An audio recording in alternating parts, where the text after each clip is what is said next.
ปานะหวานเจี๊ยบโรคเพียบนะครับ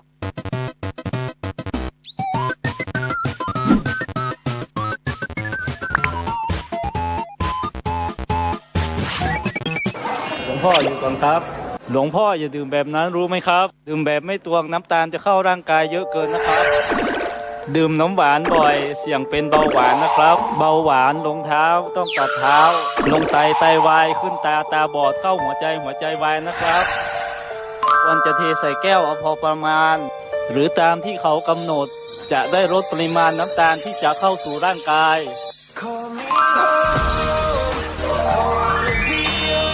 หลวงพ่อทานทีละแค่นี้เพื่อสุขภาพที่ดีนะครับหลวงพ่อ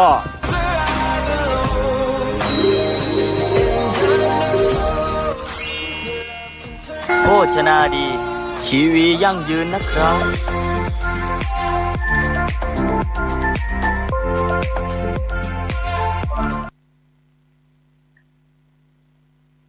ศีลธรรมนำสุขทุกสมัยเฮาเป็นไทยก็มีธรรมประจำชาติหากไร้ศีลธรรมต่ำอำนาจประเทศชาติจะอยู่ได้อย่างไรกันขอกล่าวคำว่าธรรมะรับอรุณสวัสดีกับบรรดาท่านผู้ฟังท่านผู้ชมทุกท่านสำหรับในเจ้าวันนี้ก็เป็นเจ้าวันอาทิตย์ที่3เดือนตุลาคมพุทธศักราช2567ในเจ้าวันนี้ก็มากับสายฝนที่โปรยปลายตลอดทั้งคืนในเมืองเชียงใหม่ซึ่งหลายท่านหลายคนก็ยังบิดออดบิดแอด อากาศก็เริ่มเย็นขึ้นฝนตกอากาศหนาวฉะนั้นก็เป็นห่วงเรื่องสุขภาพกายพี่น้องบรรดาท่านผู้ฟังท่านผู้ชมเพราะว่าที่จะติดตามตั้งสถานีวิทยุเครือข่ายคลื่นสีขาว ชาวประชา FM 104.50 เมกะเฮิรตซ์วัดฝ่ายหินจังหวัดเชียงใหม่พร้อมตั้งติดตามผู้ท่านผู้ชมที่ติดตามตั้ง YouTube ตั้ง Facebook โดยเฉพาะ Facebook ท่านอาจารย์พระครูอภิวัฒนวิกรมรองเจ้าคณะอำเภอดอยหล่อวัดปากทางเจริญ Facebook พานักสื่อสารมจร.เขตเชียงใหม่ Facebook ของอาพัฒนารามสันป่ายางหลวงลำปูน YouTube IDTO ทำเป็นทีมสากลFacebook วัดจอมคำหลวงนอกเขมรัฐนครเชียงตุงพร้อมตึงเครือข่ายทุกช่องทางในช่วงนี้ หลายท่านหลายคนก็สุขภาพร่างกายก็คงจะออดแอดเหมือนกันเพราะว่าอากาศเปลี่ยนแปลงบ่อยเปลี่ยนแปลงเวยอย่างผู้ดำเนินรายการก็เช่นเดียวกันหลายท่านหลายคนก็ส่งความปรารถนาดีมาบอกว่าอาจารย์ช่วยดูแลสุขภาพโดยเด้อจะได้อยู่กับคณะศรัทธาญาติโยมเมินสัก100 สาวก็เข้าพรรษาแต่ก็ครับละนะครับว่าจะอยู่เมินเท่าที่จะเมินได้แต่ ในปัจจุบันนี้เรื่องสุขภาพกายนั้นด้าน หมดด้านหมอเขานั้นก็มีความเก่งนะรอบรู้เรื่องโรคภัยไข้เจ็บต่างๆนะบอกว่าจะเกิดขึ้นในโลกใบเนี้ยกลมๆกับแบนๆก็แล้วแต่ก็แล้วกันเนาะ ด้านหมอด้านด็อกเตอร์นะด้านกระทรวงสาธารณสุขของเขาทั่วโลกนะก็สามารถนะที่จะเอาอยู่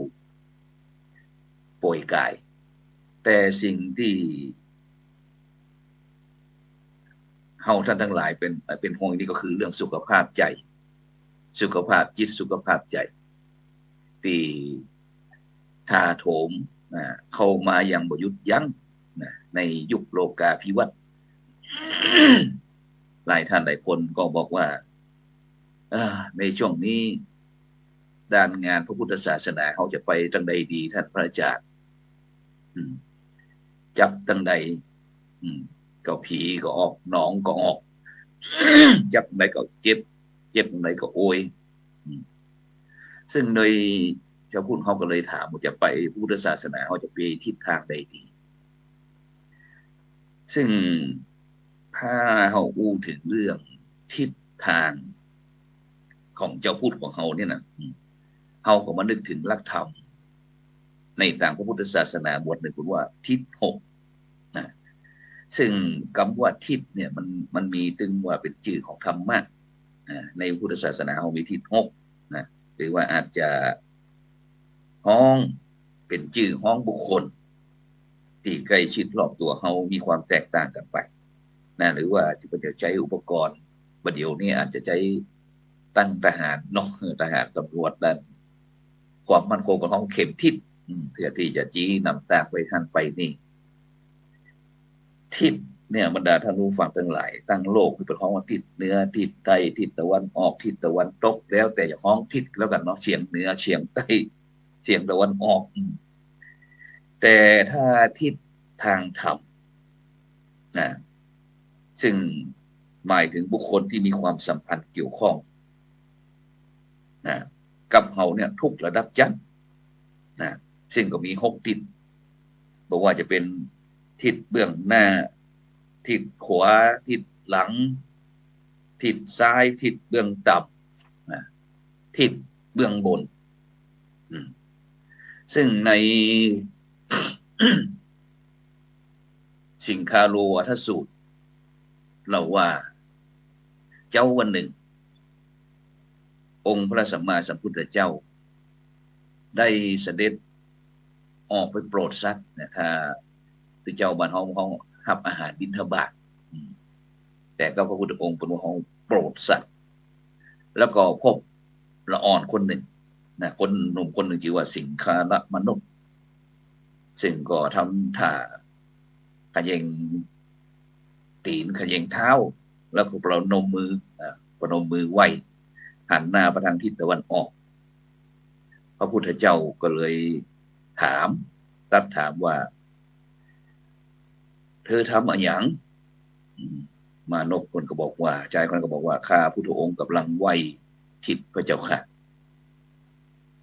พุทธเจ้าก็เลยถามต่อไปว่าแล้วเธอไหวอย่างสิงคาละมนุษย์ก็บอกว่าข้าพระองค์ก็บอกงูเหมือนกันพุทธเจ้าถามต่อเราไผสั่งให้เธอไหวมานพน้อยคนนี้ก็บอกว่าพ่อแม่ของข้าพระพุทธองค์เนี่ยก่อนที่เพิ่นจะจากไปเพิ่นสั่งไว้พระเจ้าค่ะเจียตามคำสั่งพ่อแม่บอกว่าทำแบบนี้นะลูกบ่าวแม่พ่อแม่จากพระประธรรมตามแบบซึ่งพระพุทธเจ้าก็อนุโมทนาบอกว่าสาธุสาธุสาธุดีละแม้เธอจะยังบ่เข้าใจความหมายแต่ก็ชื่อว่าตั้งมั่นอยู่ในโอวาทคำสั่งสอนของพ่อแม่บุพการีซึ่งถ้าหากเธอจะไหวให้เกิดผลเกิดประโยชน์ไหวให้ถูกทิศถูกทางเธอจะต้องรู้จักความหมายของทิศด้วยแล้วองค์พระสัมมาสัมพุทธเจ้าก็เมตตามานพน้อยบอกว่าทิศเบื้องหน้าเนี่ยก็ได้แก่พ่อแม่บิดามารดานะซึ่งเป็นผู้น ออกหน้าหับหน้านำตาชีวิตลูกเราหลานเนี่ยมีความการกุ้งหุ่งเงินก้าวเจริญก้าวหน้านี่คือทิศเบื้องหน้าส่วนทิศเบื้องขวาขวามือนี่นะก็ได้แก่ทิศครูได้แก่ครูอุปชาอาจารย์เป็นผู้ที่มีความรู้ความถนัดศิลปวิทยาอุบายต่างๆที่จะหาเลี้ยงชีพเลี้ยงปากเลี้ยงท้องนะซึ่งอยู่ในฐานะที่จะเทิดทูนบูชาคารวะแล้วก็เกียรตินี่คือทิศเบื้องขวาส่วนทิศเบื้องหลังทิศเบื้องหลังนี่ก็ได้แก่ลูกเมียสามีภรรยาเพราะว่ามาที่หลังเปิ่นเลยอยู่ทิศเบื้องหลังอยู่ตั้งหลังคอยที่จะดันผู้ที่อยู่ทางหน้าเนี่ยก็คือพ่อหรือว่าสามีความเจริญก้าวหน้านะอย่างที่สังคมไทยเฮาบอกสมัยก่อน50 ปีก่อนกว่าสามีเป็นทางเจ้าหน้าภรรยาเป็นเท้าเจ้าเป็นทางเจ้าหลักเท้าหลังภรรยาเป็นจ้างเท้าหลังแต่ก็เพิ่นบอกว่าก็ต้องระวังหน่อยเด้อแต่จะไปขยับคืนเป็นควานจ้างมันจะยุ่งนะฉะนั้นก็ทิศหน้าทิศขวาทิศหลังแล้วก็ทิศเบื้องซ้ายทิศเบื้องซ้ายนี่ก็ได้แก่มิตรสหายหรือว่าเพื่อนพ้องน้องพี่มิตรแก้วสหายครับนะแต่มิตรนี่เป็นห้องว่ามันไม่มีอยู่2 อย่างนะก็คือมิตรดีนี่ห้องเป็นห้องว่ากัลยาณมิตรกัลยาณมิตรบอกคิดคดทรยศหักหลังหรือว่าทำลายเพื่อนโดยอุบายต่างๆนี่มิตรดีส่วนมิตรบดีเป็นห้องว่าหรือว่าเลวนะป่าประมิตรใจบ่ซื่อคิดโกงเอาปลักเอาเปรียบมีเลสไนต่อหน้ามาพับรับหลังตะโกหน้าร้านแต่งโมหน้าร้านแต่หลังร้านแต่งเน่าถ้าคนบ้านเฮาก็เขาว่าหน้าไวหลังหลอกต่อหน้าก็หลอกกลับหลังกันแต่ที่ว่าจัดเขาในพวกบอกว่าปากหวานก้นส้มเราบ้านเฮาของแต่ปากหวานเกินส้มหน้าไวหลังหลอกเป็นคนกลับกอกเป็นคนปริ้นปลอกคิดเอาแต่ได้จิตใจสกปรกเล่เหลี่ยมนิ่มโหจัดต่อหน้าทำเป็นมิตรแต่พกมีดไว้ตั้งหลังถ้ามีผลประโยชน์ก็เป็นมิตรไล่ผลประโยชน์ก็เป็นอสรพิษนี่คือทิศเบื้องซ้ายเกี่ยวกับเรื่องมิตรส่วนทิศเบื้องต่ำก็ได้แก่ข้าราชบริพารบ่าวไพร่คนใจเคยได้ยินได้ฟังกรรมที่โคนแต่ก่อนเปิ้นสอนลูกสอนหลานเป็นประจำเพราะว่านอนสูงคือนอนคว่ำนอนต่ำคือนอนหงายบรรดาท่านผู้ฟังท่านผู้ชมคุณฝนศิลาคุณปัณณศิริคุณชาญวิทย์แม่ทองคำพรหมบินเคยได้ยินก็ นอนสูงคือนอนคว่ำนอนต่ำคือนอนหงายเปิ้นหมายถึงว่าเป็นผู้รักผู้ใหญ่เนี่ยจะต้องรู้จักกลมลงพอคนผู้น้อยพ่อแล้วก็ในขณะเดียวกันผู้น้อย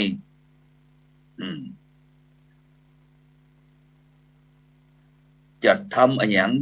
ก็มันแงนหน้าปรึกษาผู้ใหญ่เพราะบุคคลทั้งสองฐานะเนี่ยจำเป็นที่จะต้องเปิ่งปาอาศัยซึ่งกันและกันตลอดเวลาผู้ใหญ่จะยืนเด่นเป็นสง่าได้ก็เพราะฐานก็คือบริวารผู้น้อยจะก้าวหน้าได้ก็เพราะตีเปิ่งคือผู้ใหญ่เปิ่งยอมคือเปิ่งเพราะฉะนั้นเนี่ยบรรดาท่านผู้ฟังทั้งหลายจะไปลืมว่าพ่อแม่มีลูกเป็นฐานค ครูบาอาจารย์มีฐานคือศิษย์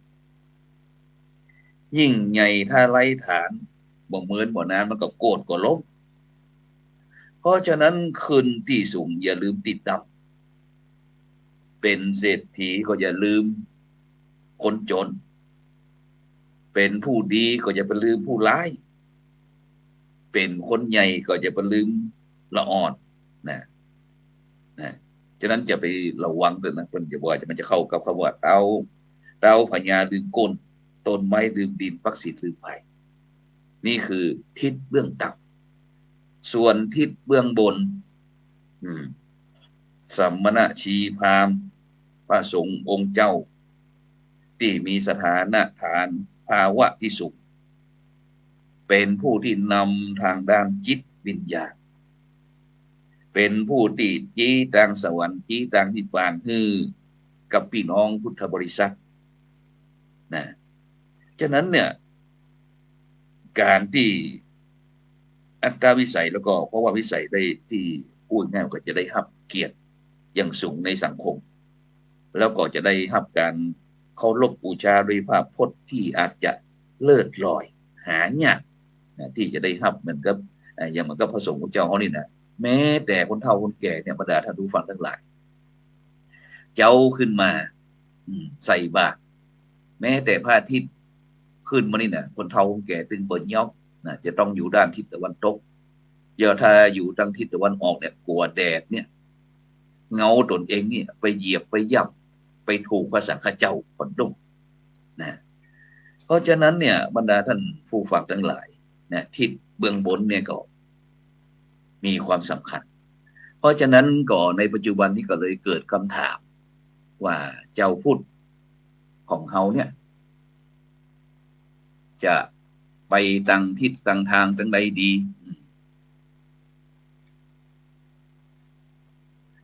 ซึ่งโดยเฉพาะหลายท่านหลายคนก็บอกอุเบกขาหันข่าวตั้งสื่อสารมวลชนต่างๆว่าท่านนั้นท่านนี้เป็นเช่นนั้นท่านเป็นเช่นนี้ซึ่งพี่น้องพุทธบริษัทเขาหลายท่านหลายคนก็จะต้องระมัดระวังเด้อเรื่องของพระสังฆเจ้าต่างๆนะมันเป็นเรื่องละเอียดอ่อนนะซึ่งถ้าชาวพุทธของเขาบอกมีหลักมีเกณฑ์หลักเกณฑ์เขาก็คือเรื่องพระไตรปิฎกที่จะคอยยึดคอยเหนี่ยวมาพินิจพิจารณาถึงสาระต่างๆที่มันเกิดปัญหาขึ้นนะหลายท่านหลายคนก็บ่ได้เอาเรื่องพระไตรปิฎกนะซึ่งก็จะเกิดครั้งแล้วครั้งเล่าครั้งแล้วครั้งเล่าแต่ในปัจจุบันนี้ก็จะเป็นเรื่องส่วนตนนะเอาความหันของตนเองเป็นใหญ่ซึ่งโดยเฉพาะเนี่ยครั้งหนึ่งพระอานนท์ได้ทูลถามพระพุทธเจ้าโดยความวิตกว่าหากสมเด็จพระบรมศาสดาสัมมาสัมพุทธเจ้าเสด็จดับขันธปรินิพพานไปแล้วเหล่าสาวกทั้งหลายจักใดใครเป็นครูเป็นอาจารย์ที่จะคอยแนะนำพร่ำสอนเหล่าพุทธสาวกนะบ่เป็นลูกกำพร้ากาดูพระอานนท์ถามพระพุทธเจ้านะซึ่งพระพุทธเจ้าก็ได้ตรัสตอบพระอานนท์ว่าดูก่อนอานนท์ธรรมะที่ตถาคตแสดงไว้ดีแล้ววินัยที่ตถาคตได้บัญญัติไว้แล้วก็ดีนั่นน่ะจะเป็นครูเป็นอาจารย์เป็นศาสดาของเราเธอทั้งหลายภายหลังตั้งแต่การปรินิพพานแห่งตถาคตซึ่งถ้าจากพระดำรัสนี้ก็ชี้ชัดว่าพระพุทธองค์เนี่ยบ่ได้ทรงมอบหมายความเป็นใหญ่หรือว่าศาสนาทายาทคือแก่คณะใดหรือว่าบุคคลใดบุคคลหนึ่งแต่องค์พระสัมมาสัมพุทธเจ้าทรงมอบพระธรรมวินัยคือเป็นใหญ่เป็นผู้แทนของพระพุทธองค์บ่ได้มอบหมายตัวบุคคลแต่มอบหมายหลักเกณฑ์แล้วก็หลักการ สำหรับฮือระลึกแล้วก็ถือเป็นแนวทางปฏิบัติแต่ปรากฏว่าในระยะหลังๆเนี่ยเจ้าพูดเขาก็มักจะลืม ลืมหรือว่าตั้งใจด้วยบ่ตั้งใจก็พร้อมกันดูเปิดห้องว่าถ้าออฟไซด์ ล้ำแดน พอแทนที่จะพากันยึดลักดังกาศกับพากันบิดเบือนโดยยกเอากลุ่มเอาคณะบุคคลเป็นสำคัญเลยทำให้เกิดปัญหาเกิดการยึดมั่นถือมั่นในตัวบุคคลหรือว่ากลุ่มนั้นๆแล้วก็ยกตนข่มขีซึ่งกันและกันว่าแกนี่หย่อนข้านี่เคร่งหรือว่าข้าถูกแกพิษซึ่งตราบใดที่ยังเป็นผู้ทุชนและก็จิตใจยังบ่ละเอียดละอ่อนละเมียดละไมความผิดพลาดก็ย่อมเกิดขึ้นได้ทุกขณะฉะนั้นเนี่ยบรรดาพ่อแม่พี่น้องพุทธบริษัท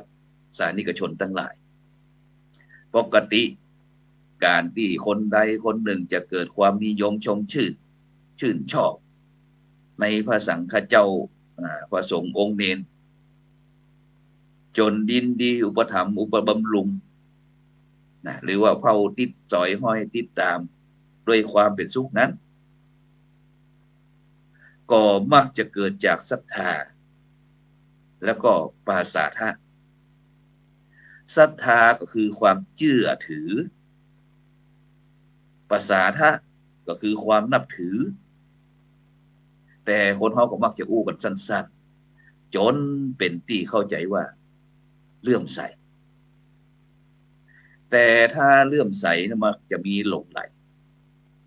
ซึ่งเป็นสัญญาณแห่งโมหะอวิชชาแฝงว่าตัวเสมอซึ่งเหตุเกิดความยึดติดหลงไหลจะมีการสำรวจตรวจสอบอยู่นี่ก็มันมีอยู่4ด้านด้วยกันบรรดาท่านผู้ฟังทั้งหลายหลายท่านหลายคนบอกจะเนี่ยจะได้ดีเพิ่นบอกว่ารูปประมาณิการูปหล่อผิวพรรณวรรณะดีสวดทรงงามหน้าตาคมคายเข้มนี่คือ1รูปประมาณิกา2โคสัพประมาณิกาเสียงไพเราะเพราะพริ้งนุ่มนวลแจ่มใสฟังแล้วก็ชื่นใจโคสัพประมาณิกา3รูปขับประมาณิกาห่มผ้าเศร้าหมองท่าดีเรียบร้อยแต่ก็บ่แน่นักเนอะบางรายท่าดีแต่ทีเหลวเคร่งครัดเคร่งครึมหรือว่าเคร่งเครียดบางทีก็เคร่งจนเป็นคลั่งเขาจะหันวันก่อนก็หันแล้วนึกท้องไปแผ่แม่เบียร์นอนเหี่ยอยู่ที่ตากรถ ออกพรรษาใหม่4ธรรมประมาณิกาแสดงธรรมดีนี่มีอุปมาสาทกยกเหตุยกผลคือหันชัดเจนเข้าใจง่ายก็เลื่อมใสซึ่งในลักษณะทั้ง4ประการเนี่ยบรรดาท่านผู้ฟังทั้งหลายถ้าหากพี่น้องพุทธบริษัทยึดธรรมเป็นหลักคือเอาความถูกต้องเป็นเกณฑ์บ่ใจเบี่ยงเบนไปหาความถูกใจแล้วก็จะบ่มีปัญหาหากไปถือเอา3หลักข้างต้นนะ1 2 3นั่นน่ะก็จะเป็นพวกที่ราคะจริตชอบสวยชอบงามบวชแล้วก็มีบ่ได้สนใจใน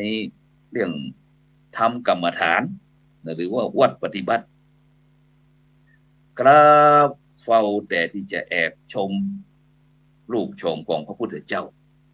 ว่าโอ้งามเต้ๆงามเหลือเกินพระรัศมีก็ผ่องใส ผลสุดท้ายเป็นจะไหนพระพุทธเจ้าต้องอัปเปหิคัจฉะอโภหิโอกาสเสทิถาหิไปอยู่ตรงไหนก็ไปถ้าภาษาใหม่บ้านเขาก็เดียวไล่พระพุทธเจ้าตับเพิดนะพระรูปนั้นนะก็คือพระวักกะลิพระวักกะลินี่ก็โอ้สึกเสียใจว่าพระพุทธเจ้าเนี่ยครับใส่ไล่ทรงบ่โปรดบ่ปรานพระองค์จึงตัดฮือสติบ่ฮือมัวเมาในกามคุณโดยเฉพาะสังขารร่างกายอันหาแกนสารบ่ได้อาตุลังสุจริงปูติงเป็นของที่บ่หน้าพอหน้าดูมันบ่สะอาดเปื่อยเน่าแล้วก็ผลสุดท้ายอะไรนะพระวักกะลิก็ได้สติกับจิตกับใจคลายความมัวเมาแต่บัดนั้นต้นมาบ่คิดลุ่มหลงเป็นบอกว่าหลงผิดทำให้เสียคนหลงตนทำให้เสียหมู่คณะเพราะฉะนั้นเนี่ยพ่อแม่พี่น้องสาธุชนทั้งหลายนะกูวันนี้เจ้าพูดของเขาก็มักจะเป็นนก นกชนิดหนึ่งที่ไปไหนก็ห้องของกู้ไปจับยอดเจดีย์ทองคำกับว่าของกู้ยอบจับยอดท่ากับของกู้ยอบหลังวิหารกับของกู้กุฏิกับของกู้อะไรก็ของกู้หมดนะฉะนั้นสิ่งเหล่านี้นะเป็นจุดที่พี่น้องพุทธศาสนิกชนนะจะต้องเอาใจใส่นะโดยเฉพาะยุดทำตนเป็นผู้วิเศษกว่าพระพุทธเจ้ายุดมัวเมาเรื่องยศละลาภยุดสร้างบาปแลกบุญยุดเกลือหนุนคนผิดยุดวิปริตในพระธรรมวินัยแล้วก็ชาวพุทธเฮาอย่าหูเบานะจงใช้ปัญญาวินิจฉัยอย่าตื่นข่าวมงคลจงเป็นผู้ที่นักในเหตุในผลอย่าเอาตัวบุคคลเป็นตัวพระศาสนาจงยึดหลักธรรมนะอย่ายึดบุคคลแล้วก็อย่าวิจารณ์โดยไม่ผ่านการวิเคราะห์วิจารณ์ได้แต่จะเพิ่งประจานเพราะมันจะทำให้เกิดปัญหาขึ้นมาอย่างที่ในปัจจุบันนี้ฉะนั้นก่อนเจือสิ่งใดคือพิสูจน์ก่อนพูดยังคิดวินิจฉัยก่อนทำกิจการงานใดๆคิดให้รอบคอบจึงชอบการเฮามีหูไว้ฟังตั้งดีชั่วอยู่กับตัวสองข้างต้องจังเรื่องควรฟังหูไว้หูอยู่เนืองๆจะเป็นเครื่องกันความพลาดฉลาดชนนะเจ้าพุทธเขาจะต้องมีเป็นตัวอย่างในการดำเนินชีวิตที่ถูกต้องคือเรื่องสะอาดสงบสว่างก็คือเรื่องศีลสมาธิแล้วก็ปัญญาชาวพุทธเขาจะต้องมีความหนักแน่นมีเหตุมีผลหาทางลดละเลิกสิ่งที่เป็นปฏิปักษ์ต่อความอยู่ดีกินดีของประชาชนแล้วก็ภาพพจน์ของชาวพุทธอย่าตื่นเต้นอย่าตื่นตูมอย่าตื่นข่าวอย่าเชื่อคนง่ายจะเสียคนนะฉะนั้นคนพบว่าคนกดมักอูหวาคนพาลมักอูม่วนต้องพึงระวังนะฉะนั้นก็ในเจ้าวันนี้ก็ได้นำนานาสาระธรรมะขององค์พระสัมมาสัมพุทธเจ้านั้นมาแทนท่านอาจารย์พระอาจารย์สกุลประสาทนิโยผู้ช่วยเจ้าอาวาสวัดธรรมวิเชียรวันนี้บอกว่าท่านอาจารย์ว่าโกวันนี้ผมติดภารกิจที่จะต้องสอบนอกจากที่จะเป็นผู้สอนแล้วก็ต้องเป็นผู้เรียนด้วยนะฉะนั้นนี่คือเรื่องการพัฒนาศาสนาบุคคลในทางพุทธศาสนาเอาฉะนั้นก็ขออนุโมทนาสาธุการด้วยฉะนั้นก่อนในเจ้าวันนี้ก็เวลาหมดเวลานำรายการธรรมะรับอดุลจากบรรดาท่านผู้ฟังไปก่อนนะฉะนั้นก็วันพรุ่งนี้เราก็จะพบกับท่านพระอาจารย์กล้าธรรมเนาะพรุ่งนี้เราพระอาจารย์กล้าธรรมโชติสิโปจากธุดงคสถานล้านนาอำเภอสันทรายจังหวัดเชียงใหม่แล้วก็แมลงนี้ก็พบกับรายการเห็นธรรมเห็นเราทำ2 ทุ่มถึง 3 ทุ่มเด้อสำหรับในเจ้าวันนี้ก็ขอกล่าวคำว่า